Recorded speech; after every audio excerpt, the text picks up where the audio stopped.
Rahman ve Rahim olan Allah'ın adıyla. Calut ve ordusuyla karşı karşıya geldiklerinde de onlar, "Ey Rabbimiz, üzerimize sabır yağdır, bize direnme gücü ver ve inkarcı olan bu topluluğa karşı bize yardım et" diye dua etmişlerdi.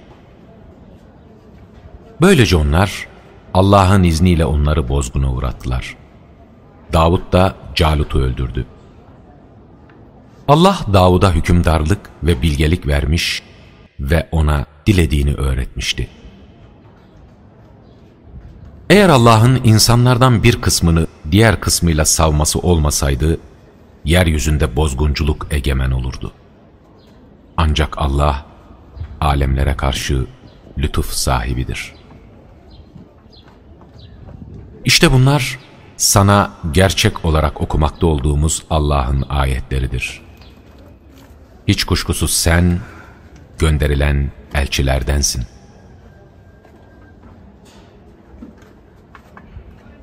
Sen onların söylediklerine sabret ve çok güçlü olan kulumuz Davud'u hatırla. Çünkü o, Allah'a çokça yönelen biriydi. Bu yüzden biz, akşam sabah onunla birlikte tesbih etmeleri için dağları ve sürüler halindeki kuşları onun emrine vermiştik. Hepsi Allah'a yönelmişlerdi. Biz onun hükümranlığını güçlendirmiş ve ona hikmet ve doğruyla yanlışı ayırma yeteneği vermiştik. Ey Davud! Biz seni yeryüzünde halife yaptık. İnsanlar arasında adaletle hükmet. Sakın tutkularına uyma. Yoksa seni Allah yolundan saptırır. Allah yolundan sapanlara gelince, onlar için hesap gününü unutmalarından dolayı çok şiddetli bir azap vardır.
And in that new covenant is brought together the Abrahamic, the Mosaic, and the Davidic covenants that I've just zoomed through.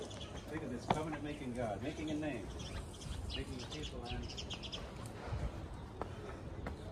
and in this city, just up there, on Mount Zion direction.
Down toward the valley, and here you can see some kind of a building you have here.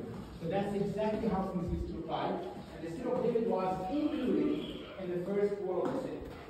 It was included. Today it's outside the wall of the Jerusalem, but in the time it was included.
Simply took out, and now we walk how the Canaanites did, how Joab, of course, climbs into the pool from the outside, into the door, into the man-made pipe tunnel, and then he goes on this level,